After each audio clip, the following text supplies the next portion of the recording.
Let me bring in our panel: Charlie Hurt, Washington Times opinion editor and Fox contributor, and Christian Whiton, former State Department senior advisor.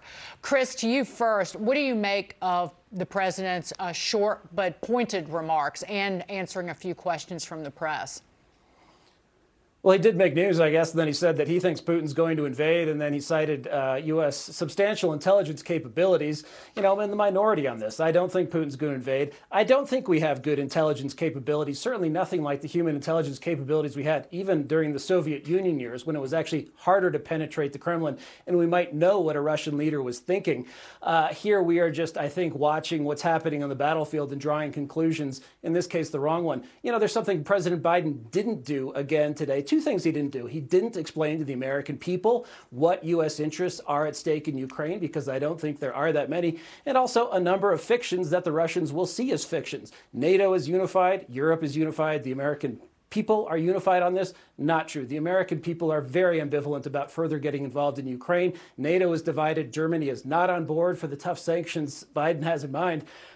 So another kind of iffy press conference performance by our president.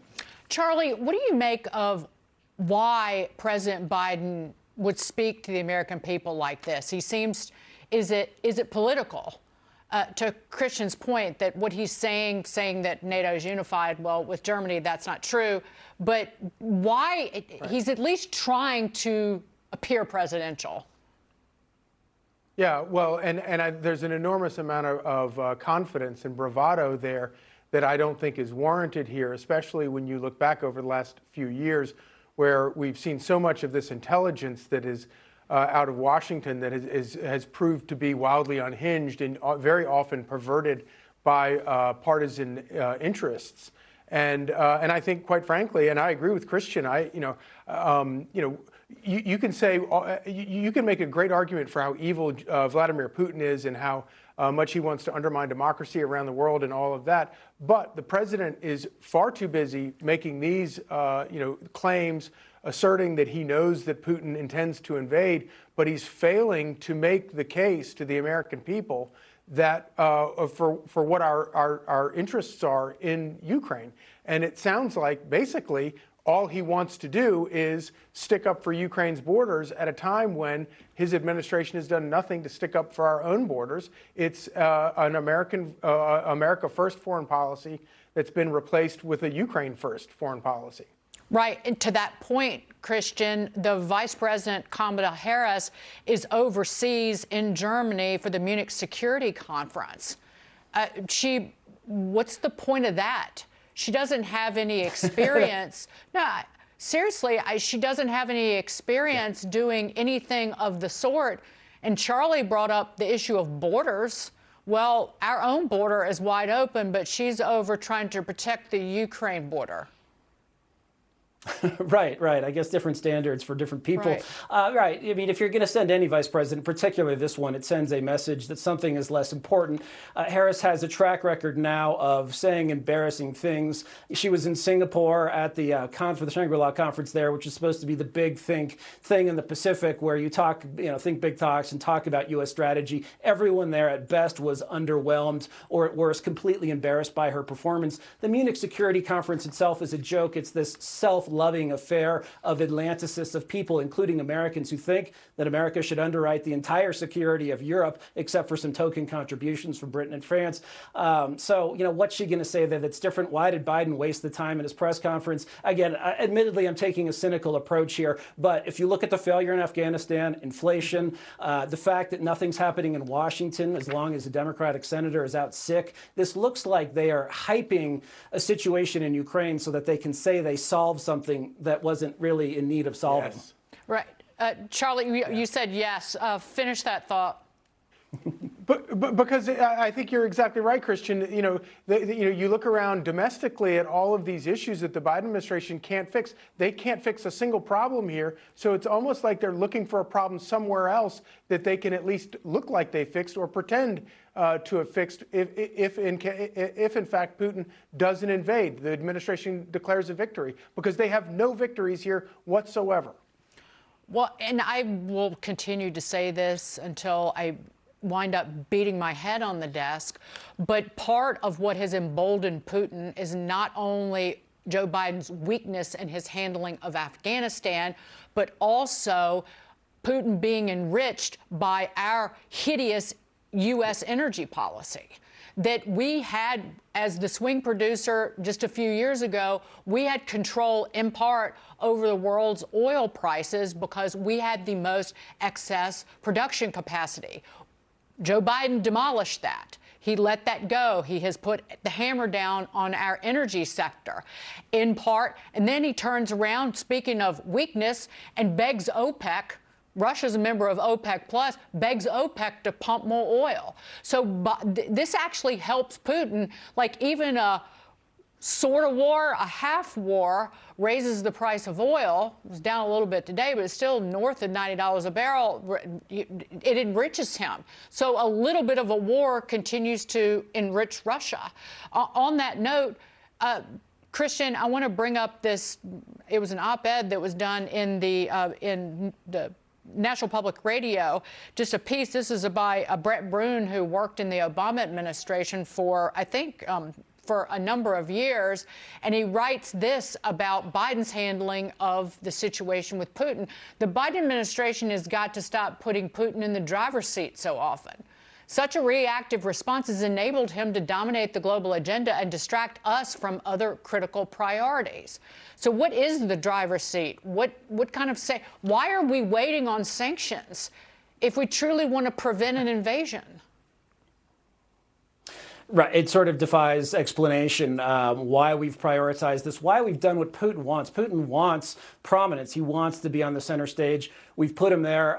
We've enriched him, I think, by accentuating this crisis. Ukraine is not a real producer of oil or natural gas. You know, one reason I dumped my own oil shares this week is I think, and I dumped them in the mid-90s, is I think oil will come down a little bit if an invasion doesn't happen. But long term, we're headed north of $100 a barrel for the reasons you cited. You know, 2 years now, going on 3 after the coronavirus crisis started, we're still 1.5 million barrels per day of production below where we were. Natural gas companies are saying they're not going to pour the investment in the way they used to. The Biden administration, you mentioned Keystone XL, also just slow walking other investments and discouraging other investments in energy. And this adds to the Russian budget. Normally you'd say, well, you know, this is costing Putin a pretty penny. He has his army moved and he has a fair amount of it in Belarus. But with oil where it is and where gas where it is, he's in a pretty strong situation. Russia has its fiscal house in order. Yes, I was going to say, in anticipation of this, Charlie,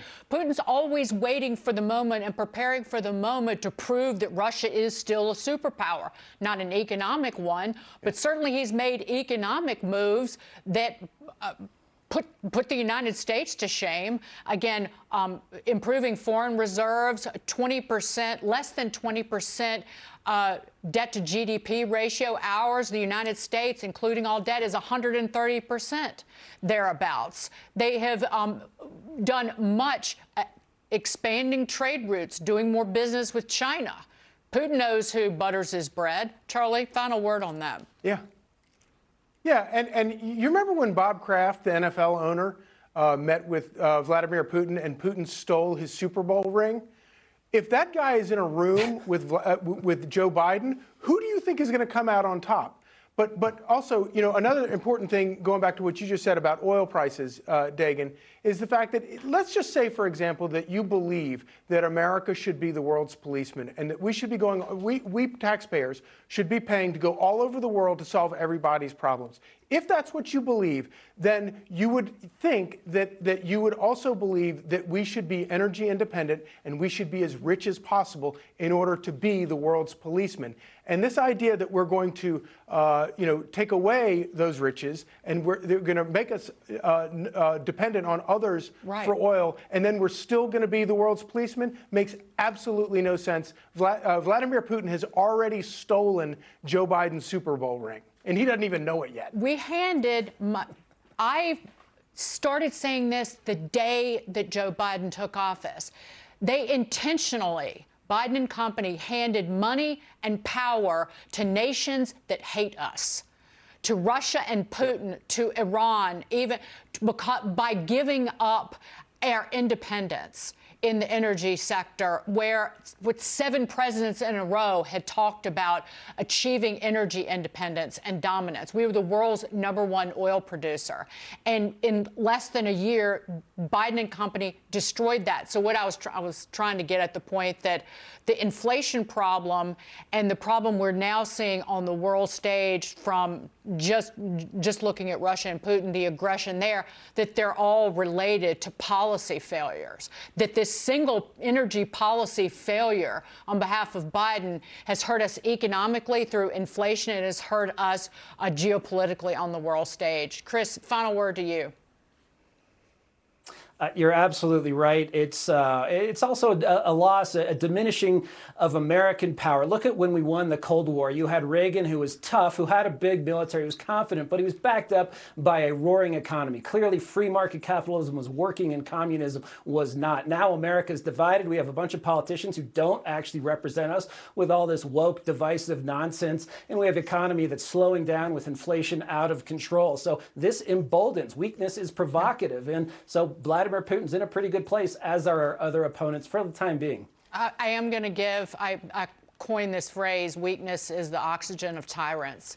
And I'll just say it over and over again, because I have nothing new to say most days. Charlie, but I will give you final word on this only because you're from Virginia. And you know my family, and you know my dad might need gas on the side of the road one day.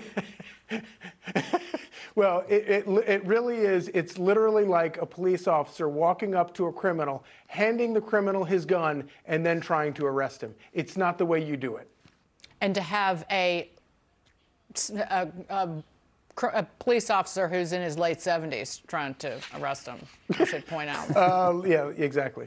Yeah, Christian, exactly. Charlie, thank you both so much, gentlemen. Have a wonderful weekend.